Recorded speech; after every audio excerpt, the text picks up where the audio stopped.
Ассаламу алейкум кыргыз элим. Ошондой эле казак бир туугандар, колдооңорго чоң рахмат. Ушул видеону бөлүшө кеткиле.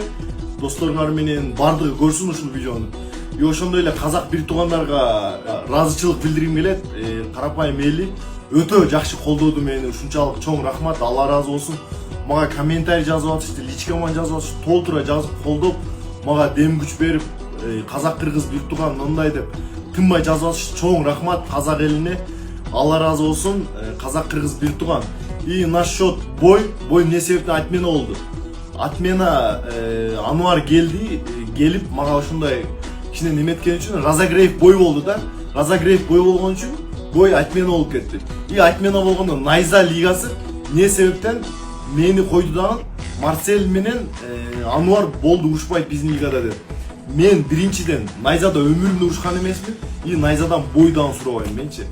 Найза лигасы өздөрү мени койгусу келип койгон, ошол себептен мен урушканга чыккам. И больше не буду туда-сюда деп жазышыпты. Мен силерден бой сурап атамбы же силерден ушундай.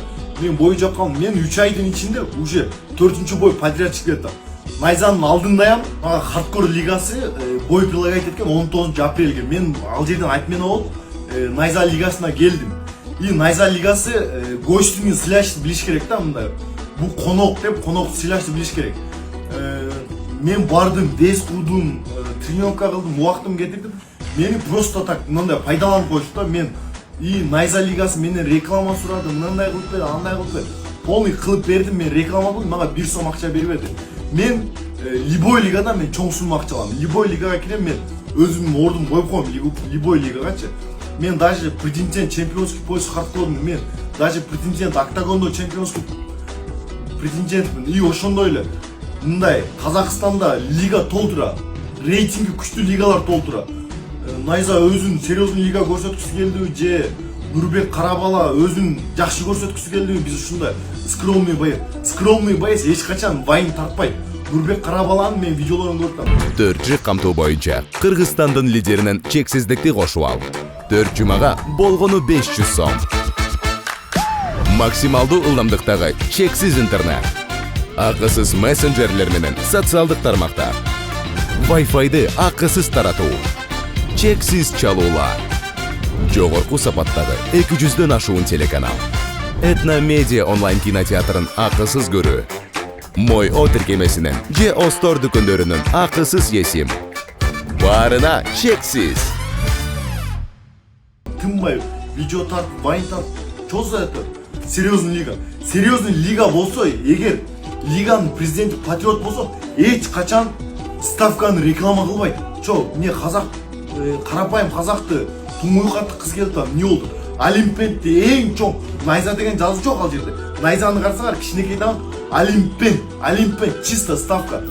Харам, ставка харам. Олимпиад деген нерсе харам.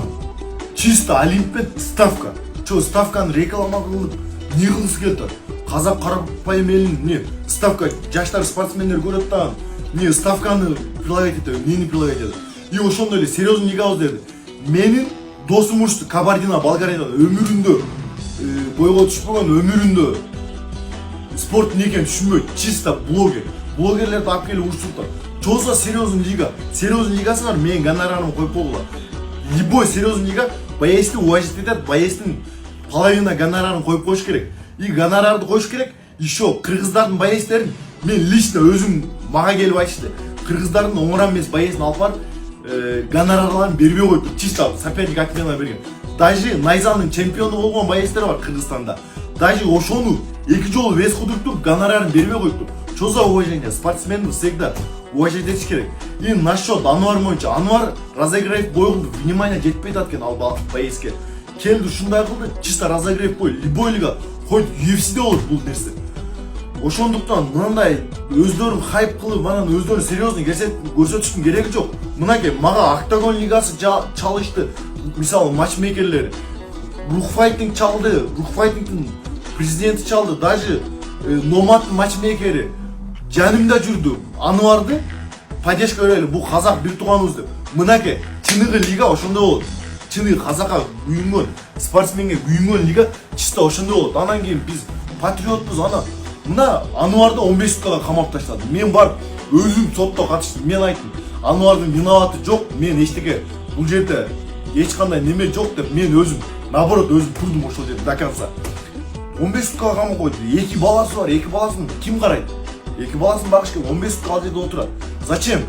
Ошол жерде милициялар айтты, Нурбек Карабала бир звонок кылса чыгарып берет. Мурда КМБда иштеген экен. Тааныштары көп, бир звонок кылса чыгарып берет деп 5-6 та ошол жерде милициялар ошентип айтышты. Чыгарбады. Не? Что за уважение? Спортсменди всегда поддержка кылыш керек. Мага вообще Найзанын интереси жок. Мага Найзада чисто акча интерес. Найза вообще. Найза даже уровень дагы эмес. Найза мисалы канча 30 канчанчы уровенде турат. Если рейтинг может. Даже Октагон 15-чи рейтингде турат. Хардкор 19-чи. Чоң саятат. Биз серьезный лига болот. Мында чайкашсаң рингке чыгып чайкаш. Хорошо, эгер ушунчалык жакшы, ушунчалык серьезный лига болгондо Нурбек Карабала келип туруп мындай кылганга туура эмес. Ануарды алып келип кечирим сурап, видео чыгарыш керек эле. Биз Ануар менен любой лигада жолугабыз. Бул бой болот, по-любому болот. Просто бул нерсе резонанс болуп кетти. Полный Казакстан телеканалы көрсөттү, Кыргызстандын полный жака чыгып кетти резонанс. Бул бой керек. Бул бойдо Найзадан 3 эсе көп акчаланды. Уверен айта алам да. Ошол себептен Найза лигасы Олимпиадты реклама кылып алып, харам нерсени реклама кылып алып, биз серьезный лигабыз дештин кереги жок. Серьезный лига эч качан харам нерсе реклама кылбайт. Мына мисал Хабибтин лигасы, либо Эйсей чоң жазылышы мүмкүн, эч качан ставканы чоң кылып жазбайт. Бул жерде Октагон эмес, лига чисто Олимпиад. Ошол себептен мындай неметиштин кереги жок. Казак-кыргыз бир тууган, казак-кыргыз тарыхта бир тууган болгон, тарыхтан баштап бири-бирине жардам берип, поддержка берип жүргөн азырам ошондо. Эч качан бул жерден национальный эчтеке жок, чисто спортивный интерес. Спортивный интерести чисто клетканын ичинде чечип алмакпыз бизчи. Бизге коюп берсе. Анан биз серьезный лигабыз, андай мындай. Бул нерсени өзүн серьезный көрсөткүсү келди, бирок аркасында уже грязь да. Ошол себептен кыргыз казак бир тууган дайыма эч качан бул жерде немеси жок. Кыргызстандагы, Казакстандагы мен жестко колдойт. Мен кандай жерде иштеп, кандай болуп көтөрүлгөнүн Казакстан, Кыргызстан жакшы билет. Ошол себептен мен кыргызча сүйлөп атам.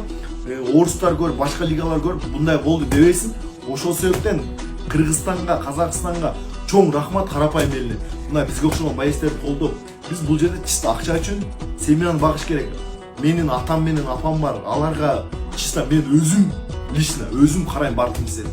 Ошол себептен ата-энебизди багыш керек. Мен мисалы Найзанын эмесине кызык бар. Мен чисто акчасын алып кетем.